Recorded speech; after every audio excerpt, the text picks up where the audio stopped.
Petit à petit, saison après saison, le Phoenix Toulouse Handball prend du poids dans le paysage sportif. Auteur d'un superbe exercice la saison dernière, terminant 5e de la LNH, Toulouse est clairement dans une excellente dynamique. On y arrive, on continue, on est devenu légitime au niveau du handball français, au niveau du sport français.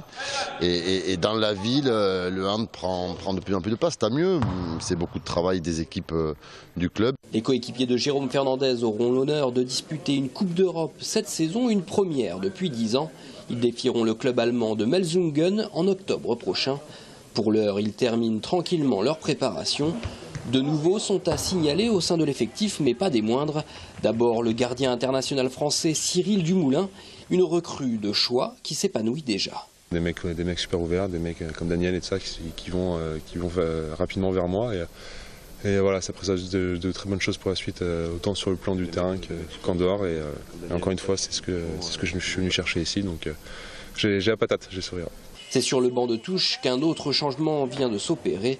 Exit Joël Da Silva, place à l'entraîneur espagnol Tony Garcia.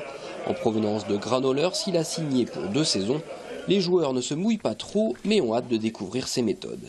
J'espère qu'il va continuer le travail qu'il a commencé en Espagne ici. En tout cas, écoute, j'espère qu'il va bien s'acclimater. On l'a accueilli comme il se doit et on espère que ça va bien se passer. L'objectif est de poursuivre la progression du club toulousain. Entre les lignes, on vise au moins aussi haut que l'année dernière.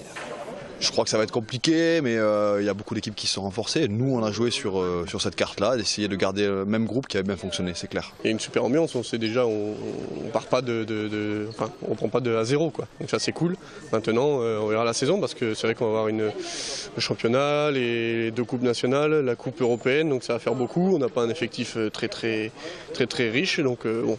On va voir ce que ça donne, mais bon, on a un super groupe, on l'a montré l'année dernière, on va essayer de faire au moins aussi bien, quoi. Titiller les 3 meilleurs clubs français, à savoir Dunkerque, Paris et Montpellier.